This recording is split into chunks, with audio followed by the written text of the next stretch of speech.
Jyotika dot Biswajit. তো তোমরা সবাই কেমন আছো বলো? আশা করি সবাই ভালো আছো, ভালো থাকো, সুস্থ থাকো, এটাই আমি চাই। তো অনেকে বলতে পারো আমার চাপ আর কি আসে যায়, বাট আমি তো চাইতেই পারি সবাই ভালো থাকো, সুস্থ থাকো। তো আমিও খুব ভালো আছি। তো আজকে আমি চলে এসেছি একটি রেসিপির সঙ্গে। আজকে আমি করবো চিকেন রান্না, তোমাদেরকে সেটাই দেখাবো। আর তোমাদের যে কাজটি করতে হবে, চ্যানেলটিতে নতুন হয়ে থাকলে চ্যানেলটি সাবস্ক্রাইব করতে হবে, পাশে থাকা বেল আইকন প্রেস করে অল নোটিফিকেশনটি ক্লিক করে দিও।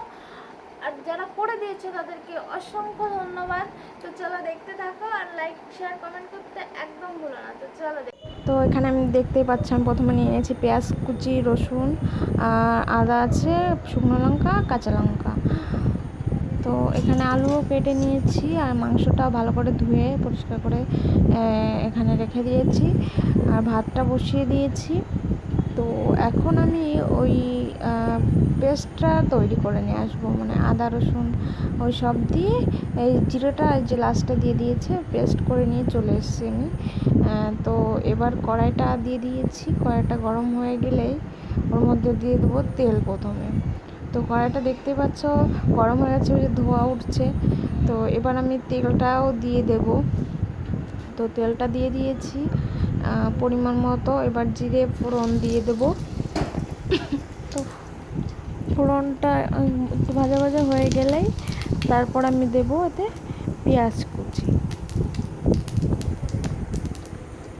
তো একটু নেড়ে নেব ফোড়নটা, নেড়ে তারপরে এর মধ্যে দেবো পেঁয়াজ কুচি। তো চিকেন খেতে কে কে ভালোবাসো অবশ্যই কমেন্ট করে বলো। আর এভাবে রান্না করলে তো সবাই খাবেই। তো বেশি নতুন স্টাইলে না, বাট করছি নর্মালি আমার মতন করেই। তো আমি পেঁয়াজটাকে ভেজে নিয়েছি, এবার মশলাটাও দিয়ে দিলাম যেটা পেস্ট করে রেখেছিলাম। তো এবার এটা একটু ভালো করে নেড়ে চেড়ে নেবো। তারপরে হলুদ, সব কিছু, হলুদ, একটু লঙ্কার গুঁড়ো দিয়েছি, আর লবণটা দিয়ে দিয়েছি পরিমাণ মতো, দিয়ে ভালো করে কষিয়ে নেব।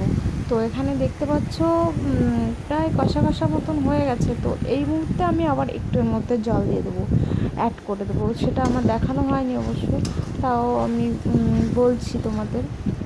তো এর মধ্যে একটু জল অ্যাড করে দিয়ে মশলাটি আবার কষাবো। তাহলে দেখবে মশলার উপরে মানে মশলার কালারটাই একদম অন্যরকম হয়ে যায়। তো মশলাটা যত ভালো কষানো হবে মাংসটাও তত সুন্দর হবে খেতে। তো মাংসটাও এবার দিয়ে দিয়েছি, দিয়ে এবার এটাকে আমি ঢেকে ঢেকে কষাবো। তো এর মধ্যে থেকে মাংসের থেকে অনেকটাই জল বেরোবে, তো সেটার সঙ্গে আবার অনেকটা টাইম নিয়ে কষাবো। তো এইভাবে রান্না করে খেয়ে দেখবে অসাধারণ লাগে। এবার আলুগুলো আমি এর মধ্যে দিয়ে দেবো, কেটে রেখেছি যে আলুগুলো।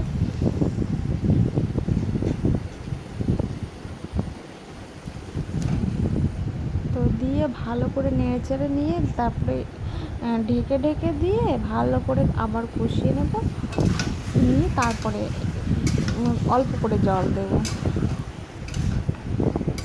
তো ভালো করে নেড়েচেড়ে নিয়েছি, এবার ঢেকে দেবো, ঢেকে দিয়েছি দেখতেই পাচ্ছ। তো ঢাকনাটা খুলে আবার দেখো ভালো করে নেড়েচেড়ে নেবো।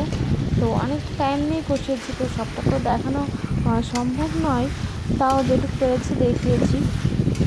তো দেখো আমার কষানো হয়ে গেছে। এবার দিয়ে দেবো জল, পরিমাণ মতন জল দিয়ে দেবো, বেশি জল দেবো না, কারণ আমি অনেকটা টাইম নিয়ে কষেছি, মাংসগুলো সেদ্ধই হয়ে গেছে।